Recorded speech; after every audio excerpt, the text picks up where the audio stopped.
জিনিসটাকে কোরবানি করার জন্য আল্লাহ বলেছেন। এখন আমার প্রশ্ন আপনাদের কাছে, আল্লাহ পাক যে কোরবানি আমরা করি, পশু জবাই করি,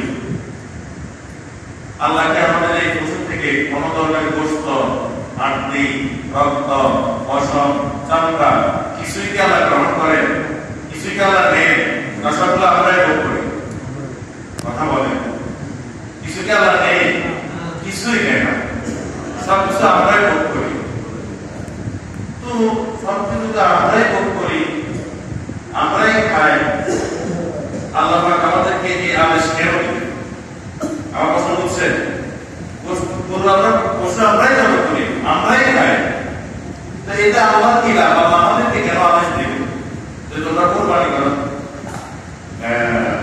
গত জুমার আলোচনা করছিলাম কোরবানির মূল লক্ষ্য কি। আল্লাহ পাকের গোশত উদ্দেশ্য না, রক্ত উদ্দেশ্য না, হাড্ডি উদ্দেশ্য না, পশম উদ্দেশ্য না, চামড়া উদ্দেশ্য না। আল্লাহ পাকের একটা জিনিস উদ্দেশ্য, তুমি তোমার রবের আদেশ পালনার্থে সবচেয়ে দামি জিনিস, এমনকি তোমার সন্তানকেও আল্লাহর রাস্তায় কোরবানি দিতে প্রস্তুত আছি কিনা আল্লাহ রাস্তায় দেখে গেছে।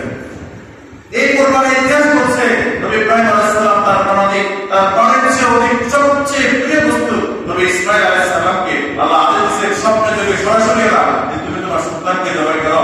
আল্লাহ হাবিব জনাব নবী ইব্রাহিম আলাইহিস সালাম ছেলেকে বললেন, আমি দেখছি এইভাবে, তুমি কি বলো? মাযা তাকুল মাযা তারাও, তুমি কি মনে করো? তিনি বলছেন, ইয়া আলিফা না, আপনাকে যা আদেশ দেওয়া হয়েছে আপনি তাই করেন।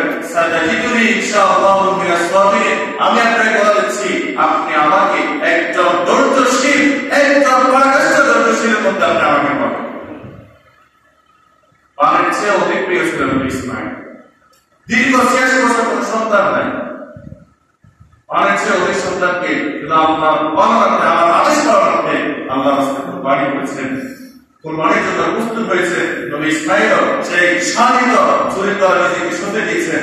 আমার আপনার ওই একটি উদ্দেশ্য, আল্লাহ আমার থেকে গোশত নেবে না, আল্লাহ আমার থেকে হাড্ডি নেবে না, আল্লাহ আমার থেকে রক্ত নেবে না, আল্লাহ আমার থেকে চামড়া নেবে না, আল্লাহ আমার থেকে একটা জিনিস নেবে, নিয়ম এবং উদ্দেশ্য। আল্লাহ আমার থেকে একটা জিনিস নেবে, আমার মনের তাকওয়া অবস্থা। আল্লাহ নিজেই কোরআনের মধ্যে বলছেন, লা ইয়ানাল্লাহু আমরুহা ওয়ালা দিমাউহা ওয়ালাকিন ইয়ানালুহু তাকওয়া মিনকুম। কখনোই পৌঁছে না, লা ইয়ানাল্লাহু আমরুহা ওয়ালা দিমাউহা, তোমাদের রবের কাছে, আল্লাহর কাছে এই প্রাণীগুলোর গোশত, এই প্রাণীগুলোর রক্ত কিছুই আল্লাহর কাছে পৌঁছায় না। তো কি পৌঁছায়? আল্লাহ বলে, ওয়ালাকিন ইয়ানালুহু তাকওয়া মিনকুম, শুধুমাত্র আল্লাহর কাছে পৌঁছায় তোমাদের অন্তরের তাকওয়া। শুধু শুধু আল্লাহ করতে পারছি কিনা এটা দেখেন, আমরা আল্লাহর আদেশ পালনের জন্য রেডি কিনা এটা দেখেন। ওই যে বদর বলছি, ইন্না সালাতি ওয়া নুসুকি ওয়া মাহইয়ায়া ওয়া মামাতি লিল্লাহ, আমার জীবন, আমার মরণ, আমার নামাজ, আমার সালাত, আমার কুরবানি সবকিছু একমাত্র আল্লাহর জন্য। শুধু আল্লাহ এটা দেখেন, বান্দা এটা আর কিছু না। যাও আমার রাস্তায় কুরবানি করেছো, তুমি আজকে আমার মেহমান, গোশত খাও, রক্ত যা আছে সবকিছু তোমার জন্য। তুমি তাকওয়া পরীক্ষা পাস করেছো, তো তুমি সবকিছুতে পাস। কুরবানি যা কিছু দিয়েছি সবগুলো তোমার জন্য। তুমি খাও, তোমার পরিবারকে দাও, আত্মীয়স্বজনকে দাও, গরিব ব্যক্তিদেরকে দাও, গরিব ব্যক্তিদেরকে দাও, আর কিছু উদ্দেশ্য।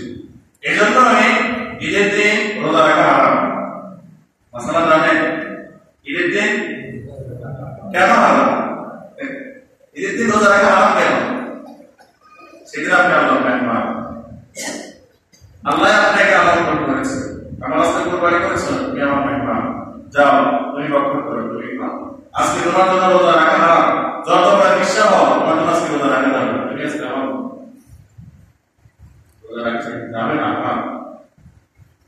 এজন্য ভাই কুরবানিতে করবো এখন থেকে খাস একমাত্র আল্লাহকে, মানুষকে দেখানো নয়, গোশত খাওয়ার উদ্দেশ্য নয়, গোশত বিক্রি করার উদ্দেশ্য নয়, কাউকে দেখানো কোনো কিছু আমার উদ্দেশ্য নয়, শুধুমাত্র রেজায়ে মাওলা, একমাত্র আল্লাহ পাক জাল্লা শানুকে খুশি করা আমার একমাত্র উদ্দেশ্য। পারবো তো ইনশাআল্লাহ? এবার